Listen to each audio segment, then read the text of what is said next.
I had a few more quick things to say to him, and then I just cut him out of my life. Oh, I see.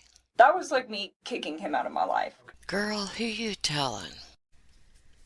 Hi, this is Kimberly. Today I'll be playing for you the second part of Chris Watts' Beloved She Took My Breath Away. Girlfriends, I cut him out of my life video. This interview took place Thursday, August 16th, 2018 at the Thornton Police Department in Colorado. In part one, Nikolai told CBI that when she met her darling beau, he said he was separated and was soon going to sell the house that he owned with his wife inside of it. And then when all of this went down, he was going to cut her out of his life. Now, during the course of this interview, whenever the subject would come up about how long the relationship of Cricky lasted, Cricky means Chris and Nikki, their names merged together because they were like, like an item or something, like. So,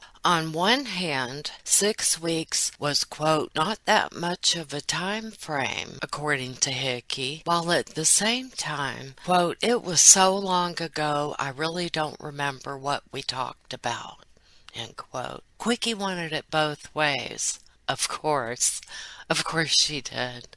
According to which way suited her at that moment. You'll see this throughout the entire interview. She's almost trying to pull off a very bad act of, well, gosh, we were just platonic friends, but then did admit to having an intimate relationship with him. So, this was a meeting between Sticky and CBI agent Kevin Kovac. I think I called him Nick in the last video. Nikolai's father was there in the interview room, and he said Nick a couple of times in a stern fatherly tone. He must have been talking to Wiki, and I fucked up. I mean, I made a blunder thinking it was the agent, so please pardon my fallacy. The original is a video. However, in order for me to make my adjustments to the interview so it is easier on the ears, I have only used the audio portion. I replaced the boring video of them sitting in that bland interview room with the bad cameras and stuff with other visuals that I have thoughtfully gathered. This is a continuation of the Like series, or the Remove the Likes project. But Picky is special, and so is her interviewer. So I have amended parts of their conversation without taking away any of the substance. Actually, there is very little substance left over. What I mean is, I removed some, however not all,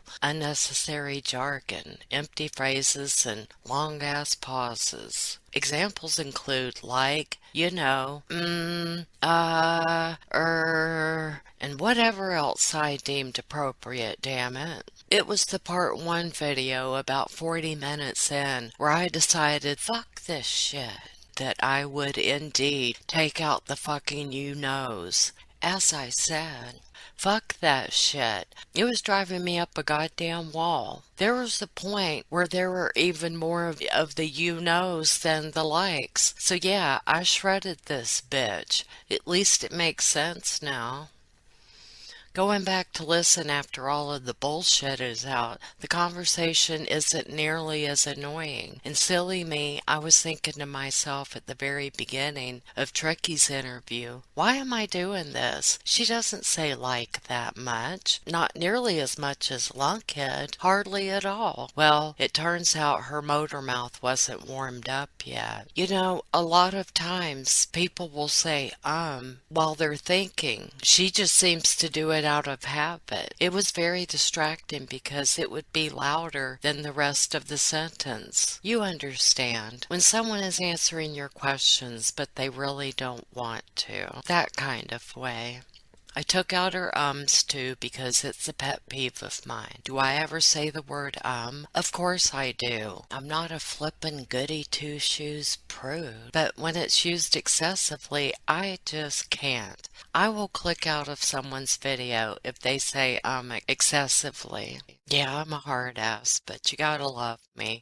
Someone pointed out to me in the comments that Shanann said in her videos a lot. Yes, she did.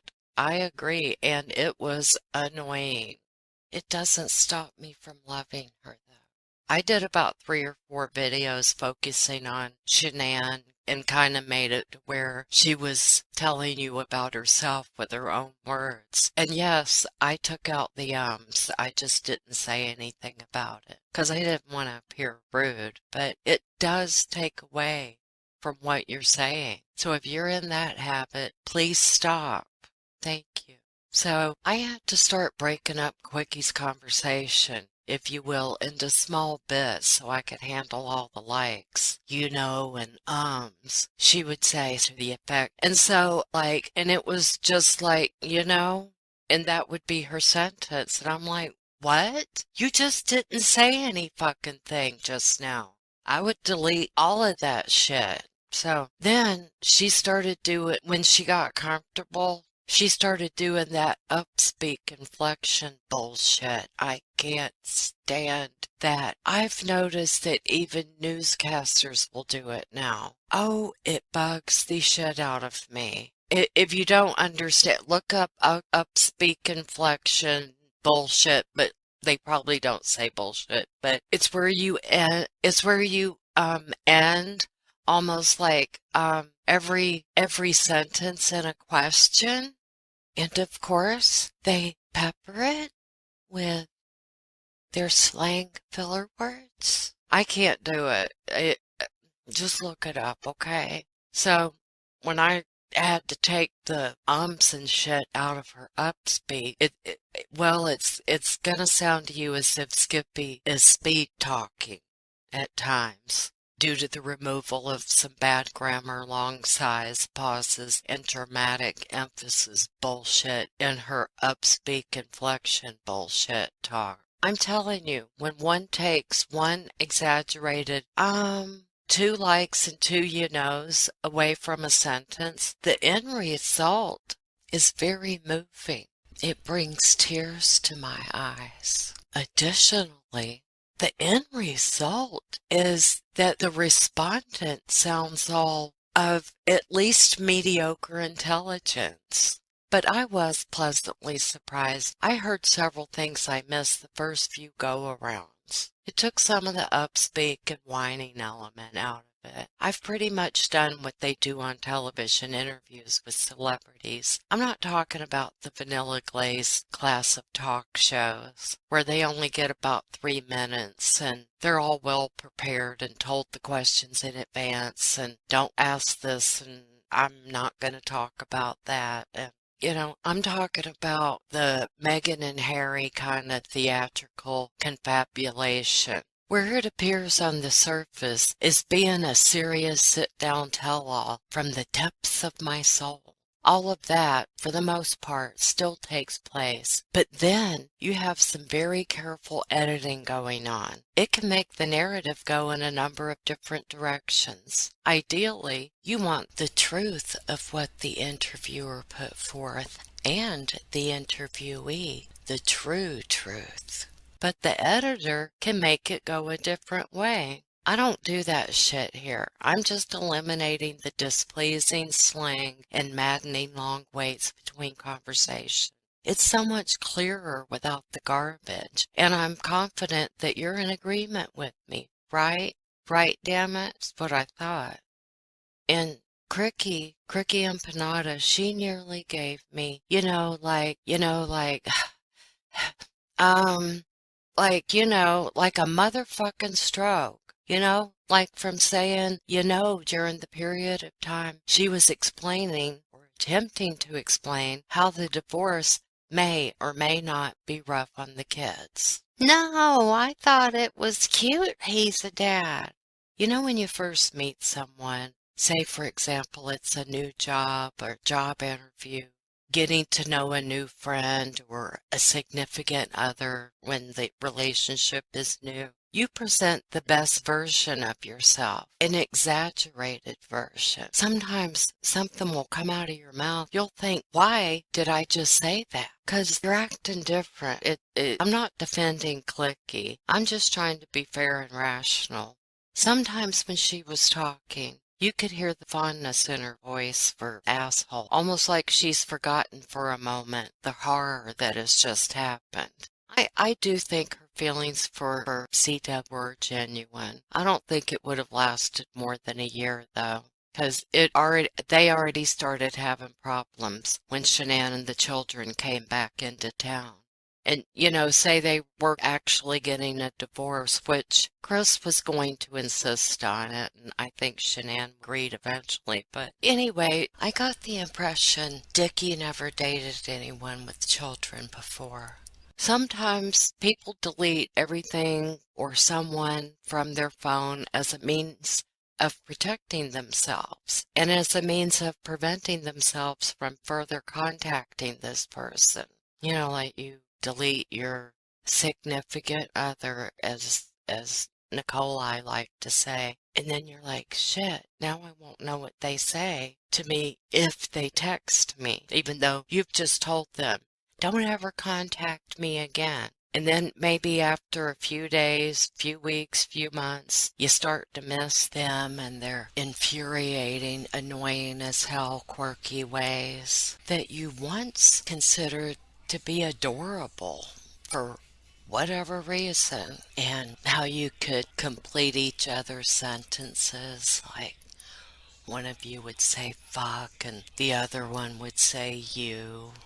But anyway, you can't contact them unless you contact someone that has your number, and you don't want them all in your business and shit, and you know what I'm talking about. I think when she deleted all of that out of her phone, I don't think it was from guilt. I think she was just enraged at him. And I'm not quite sure when she did it, if it was after he was arrested for murder, or if it was because the day before they had words and she told him, do not contact me again until you've found your family, or something to that effect. But I don't think she was covering up the fact that someone may find shadows, or that someone may find a ponytail in the driveway. I really don't. That's my opinion, and I'm not knocking anyone else's opinion, because you know what? I've been wrong before.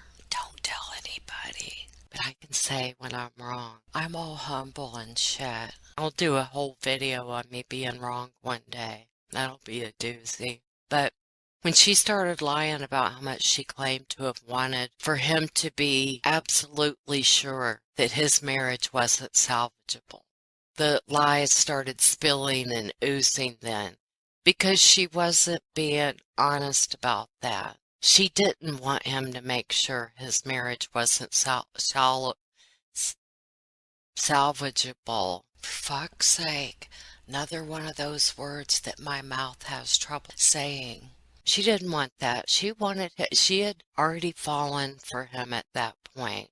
And you want to pretend like you're a bigger person than what you really are. You want to pretend that you're more mature than you really are. But the likes, they gave her away. They were uncontrollably just oozing and spilling everywhere when she was talking about how, well, I wanted him to make sure that they couldn't save the marriage for the children. Horse shit.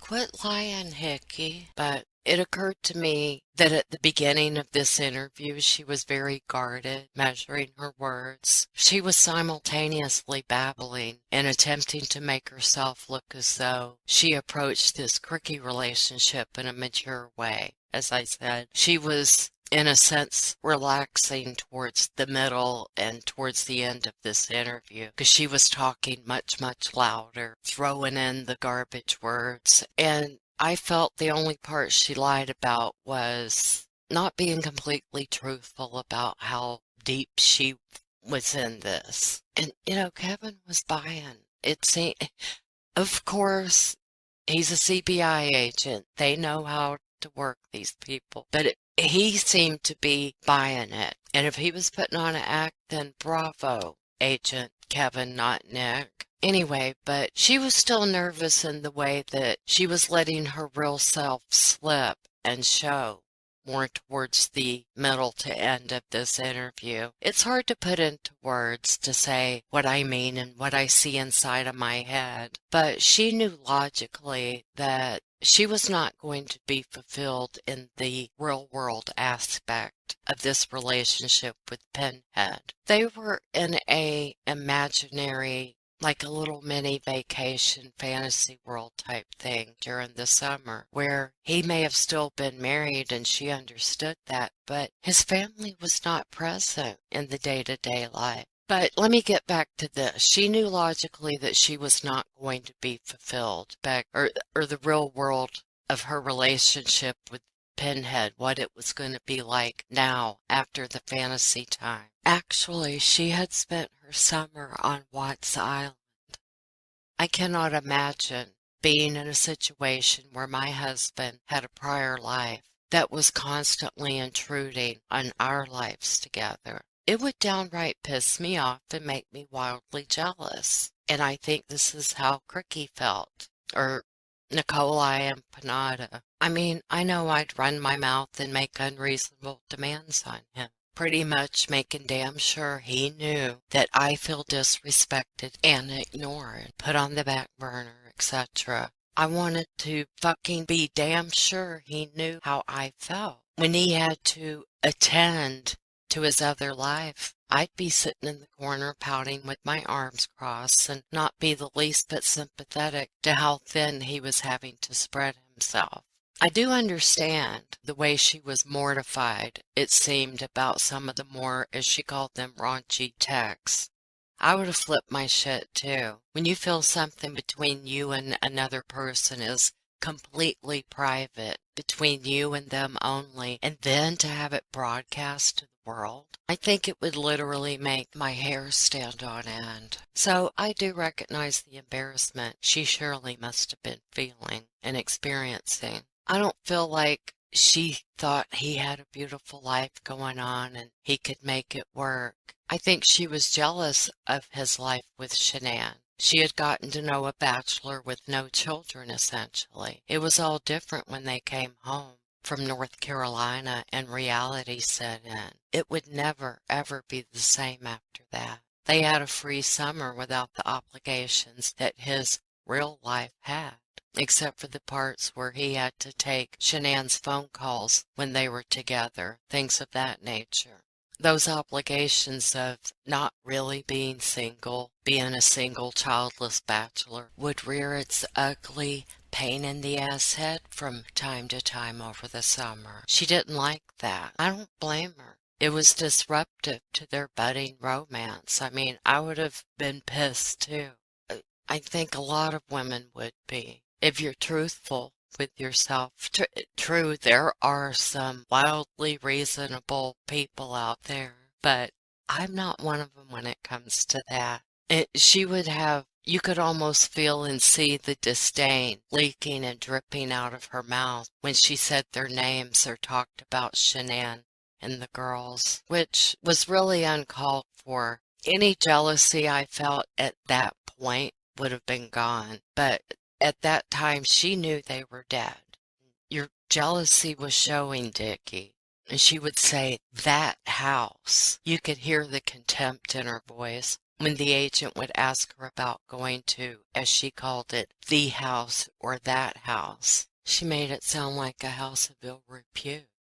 And something that stood out to me was when he asked her about when she went to that house. He said, did he give you a key? That's a yes or no question. And she said, he let me in. And I was thinking to myself, you didn't answer his question. But later on, he did get her to clarify that finally, no, she did not get a key. Because I thought she was trying to hide something then. Sounded like one of those sidestep dances. And then so he put it another way, did he give you the code? No, no, no, no. So, even though Icky, just like Shanann, was going to be the one to wear pants in their relationship, she did at least let him try them on at first. So, between that and the unbridled free-for-all anything goes, watch me do this, open back door, dog eat dog, la-di-da, higgledy-piggledy, hoity-toity, as if you own the place sex.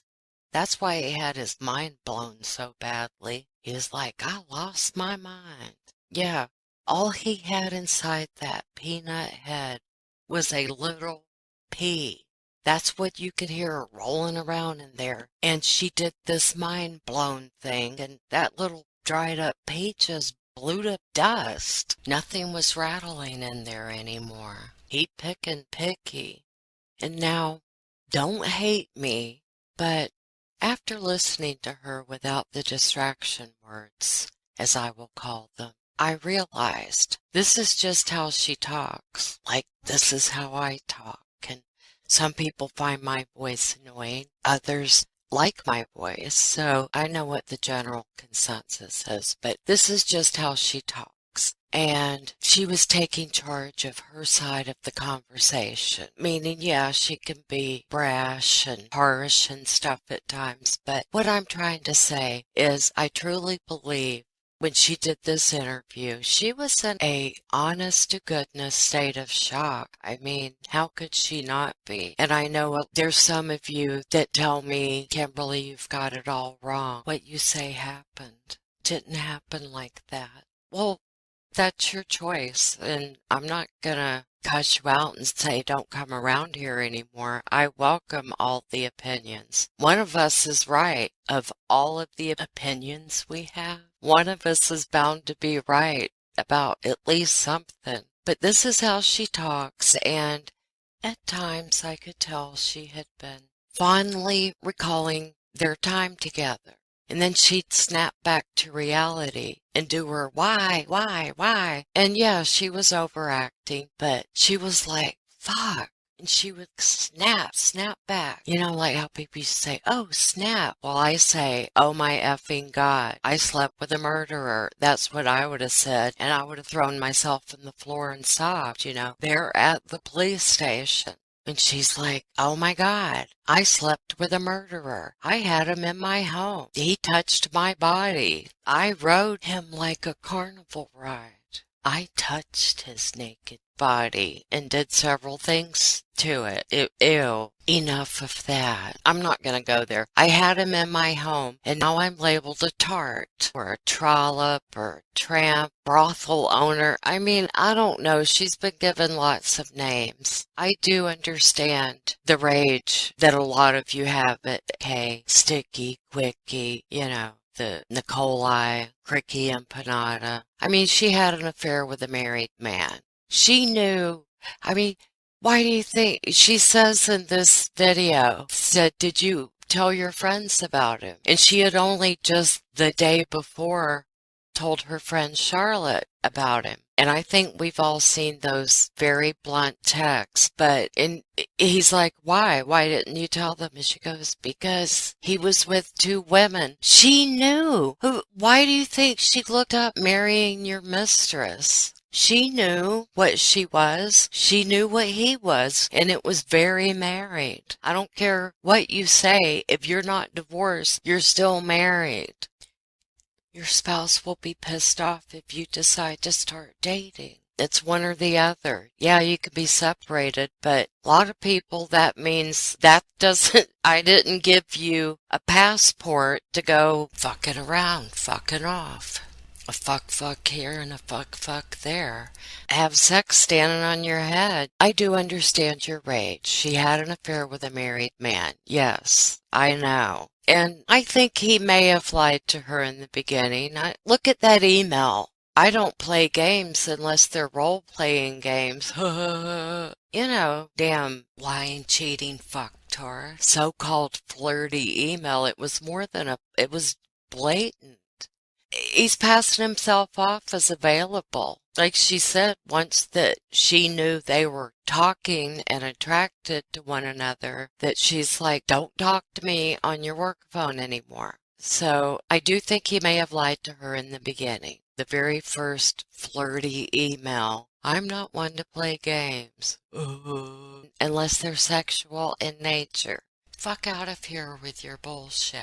I think she got pulled in right away. I think they had chemistry and it just kind of, boom, took off. And I think she knew full well that he was still very married. But I also think that he kind of led her to believe, well, it's pretty much over. We just have to do the official stuff. People tend to throw rationality in what their head tells them that the proper thing to do is wait until he is officially on the market. You don't want to start a relationship as an affair. You're never going to be able to trust one another. I think that was part of the excitement, the sneaking around and shit. I mean, remember the text? I'll see if I can find it about, are we bad people? I don't even know if Shanann's plane with the children had landed in North Carolina yet before they had sex and were rolling over smoking a cigarette, you know. Who are we bad people? They knew that was part of the fun, probably. But when one is strongly attracted to someone, they tend to let their body and the giggly girl or boy inside take over your senses. Take over your common rational senses. That last little bit you had before you turn into a horny teenager. I honestly don't get the impression that she was lying about anything other than that she thought he was officially available. I think she was terribly embarrassed and ashamed. And it's bad enough being called out on the carpet, but the whole world knows now. I mean, and she thought it was going to be a couple of years. Well, look, we're going on 3 years, and she's had to change her name. But moving along, and well, before that, this is just sticking in my mind for some reason, but she was saying that on Saturday night when they went on their hot and heavy date and had to get the sitter, she was saying, well, a big chunk of our conversation focused on his macros. He had dropped some weight really fast, you know? And so I was scrolling through his phone trying to see where it went wrong. Bullshit, Nicoli. Bullshitaki mushrooms. I mean, horse shit. Moving along. I don't get the impression she was lying about anything other than how understanding and respectful she was being of his quote-unquote other relationship. And well, they were taking it slow as far as selling the house. I mean, those are big things. She tried to come off as being this understanding and mature girlfriend, but Pissy, you gave yourself away with your condescending and insolent tone. But I don't know, Agent Kevin seemed to be buying it. I wish someone else had interviewed her. God, I hope he wasn't smitten with her. I mean, yeah, she was lying throughout. I think he knew. She was trying to make things sound more, oh, I didn't know. I'm all Amber Fryish, you know?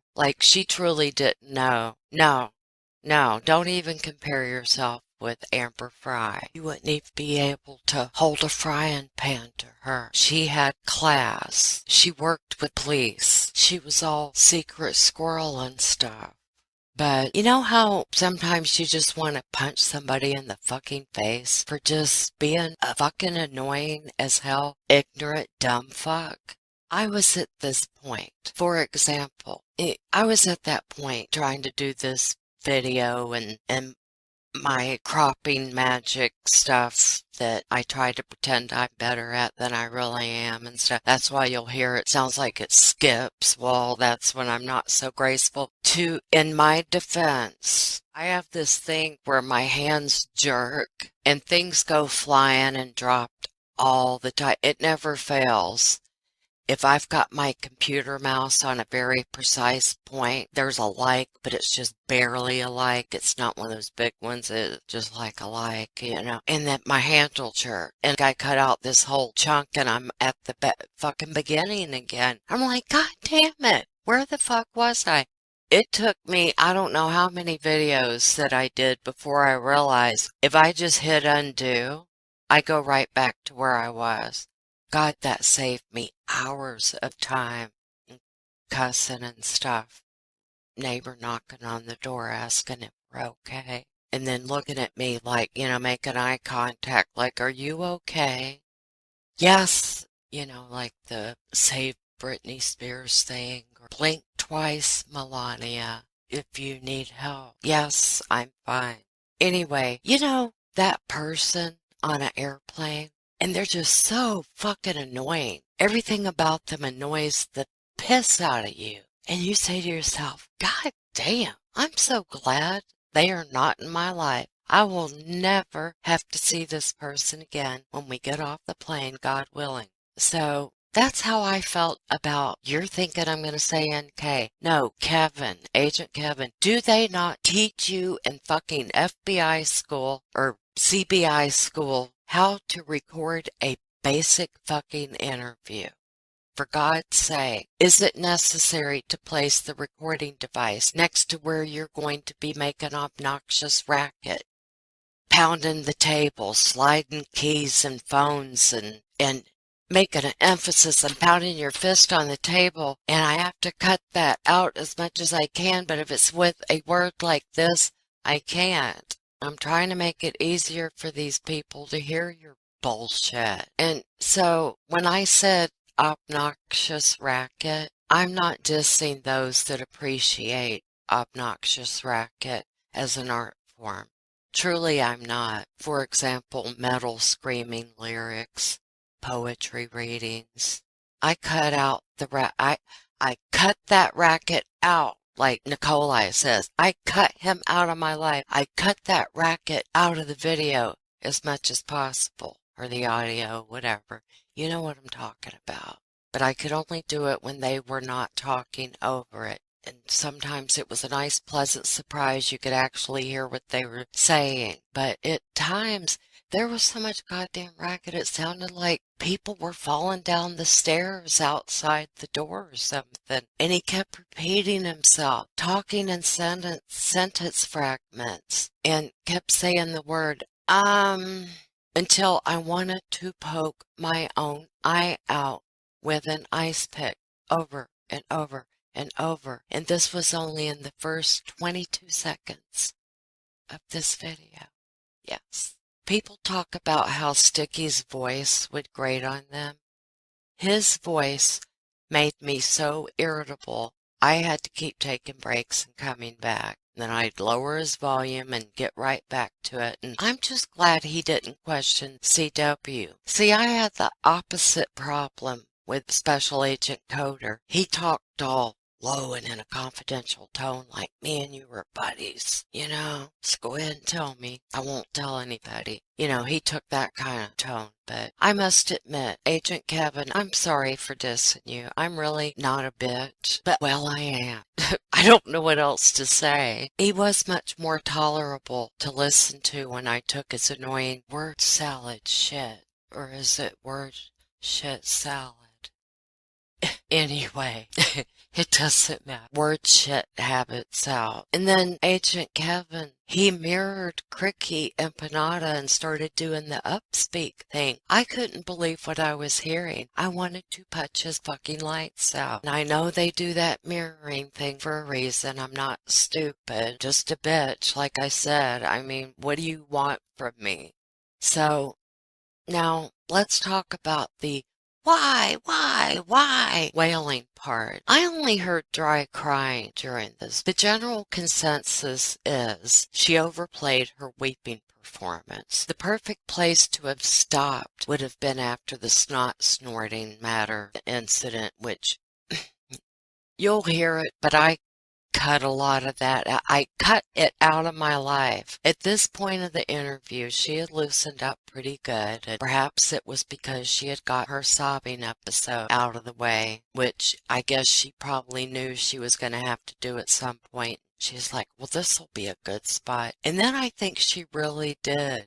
Like how you're pretending to cry sometimes, like you're trying to express to your significant other, as she likes to call it, that you hurt my feelings and you're trying to be all dramatic and stuff, and then something will hit you and you really start crying. Whoa, I wasn't expecting that. But she really did eventually really start crying. And for God's sakes, it went on for a good 5-10 minutes. I cut that way down. And then I think I let her nose blowing shit stay so that you could hear she had really worked up some snot. At first it was a dry cry, and then it was a snotty cry. That part to me sounded as though it could have been loosely authentic. I mean, she had the snotty nose cry going on. There were a few times I could tell that she truly missed him. They were in a relationship together and suddenly it boom, over. And you know, when someone dies and you forget momentarily, I used to do that when my parents died. I'd go to call my mom to tell her something, and I would have the phone picked up before I remembered. And I think she was having these moments. Sticky, not my mother, where she would get to talking about their relationship and what they did. I was like, and he was like, and like, and she would, boom, it would hit her.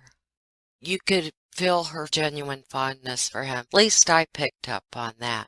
I'm all empath, and I'm an empath and shit. Yeah. I mean, she described him as kind quite a few times. At first I thought she was BS and I laughed the first time she said it. I'm all like, she's like trolling or something.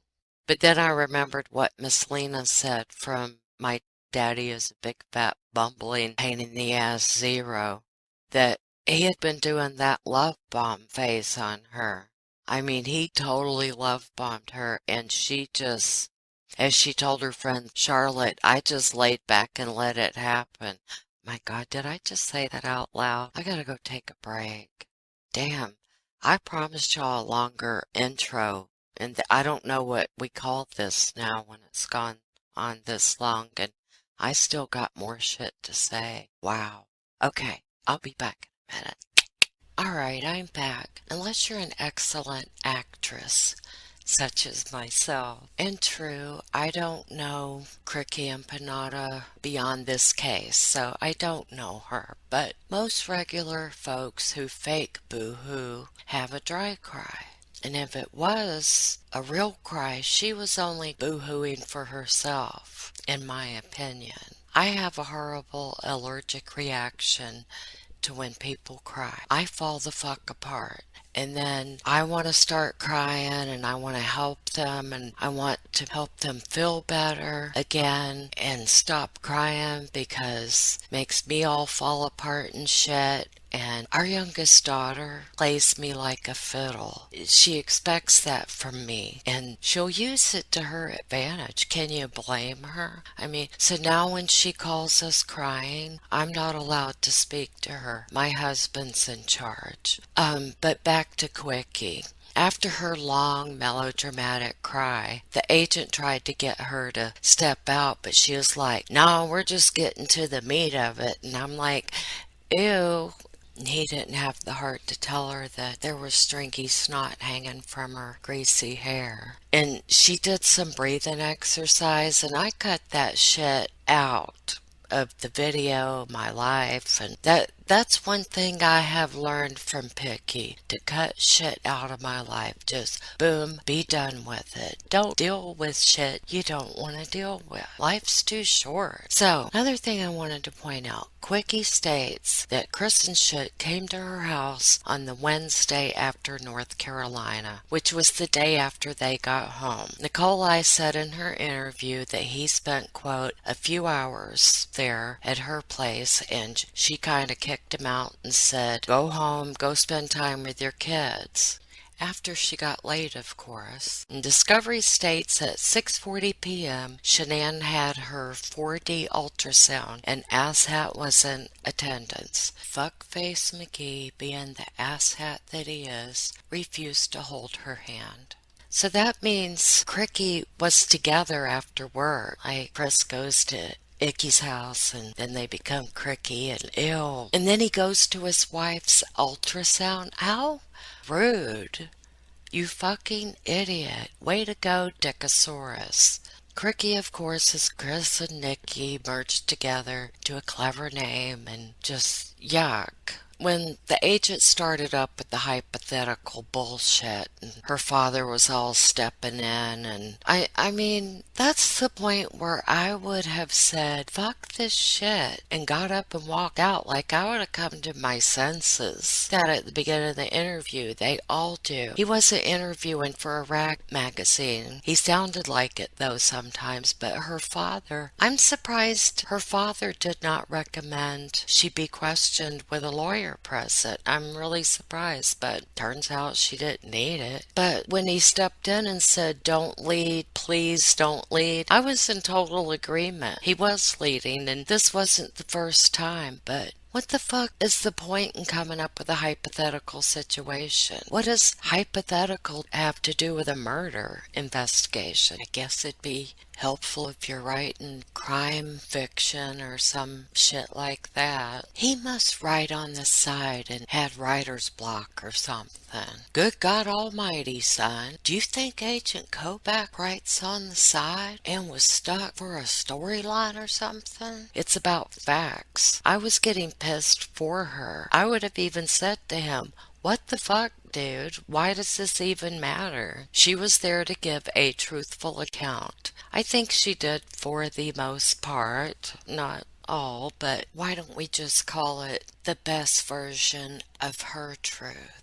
I think she may have glazed over some shit from maybe being afraid of stuff being taken the wrong way. It's so easy to be taken a wrong way. You find out you're in the middle of a murder investigation and you flip the fuck out and delete everything out of your phone. I probably would have, or did the same thing. But at last but not least, the recording of Quickie ends abruptly, which at this point you've already heard the whole damn thing. Because my intro ended up, think of it as a one-night stand that got out of control. I mean, well, that doesn't even make sense. Just like, anyway, my intros and my they all end abruptly. I'm just like, well, shit, I'm tired of this, and I finish. I get tired and I'm done, and I get up and walk out. I guess it ended abruptly because there's no telling what they talked about once the recording ended for us. Well, excuse us. I like to get all indignant and shit for the group of us as a whole. We're a bunch of indigts. That sounds extremely unflattering. How about being all, I was gonna say choleric, but that sounds like a gallbladder malfunction. Cathartic? Is that what I'm thinking? How about peeved? Nah. Folks will pick on us and call us peevy. Next thing you know, it's second grade corner of the playground all over again. Y'all throw some ideas out. What am I even talking about? I'm getting tired. Y'all have grand ideas, though. Throw some out there for me, since I'm lost. Well, aren't we just all smug and shit? That's a large part of why I have affection towards you all. I tell you, though, indignant is one of those words that just says so much. I don't know that we'd be able to top it. I forget now what the fuck I was indignant about. Well, shit in a bucket. In closing, if I have to hear like again, I'm gonna fucking abdicate. But I will, 'cause I will abdicate, 'cause I have to finish up. Oh, Piss Face McGee's day at the police station. Yeah. I gotta finish prison shit's bullshit. I may or may not do something else before I go back to that. So don't be expecting out of me. There's 2 rules. Don't be an asshole and don't expect shit from me, alright? Anyway, I gotta go. So from the flower child deep within my heart, much love and peace to you. Thank you for listening to me nanner on and on.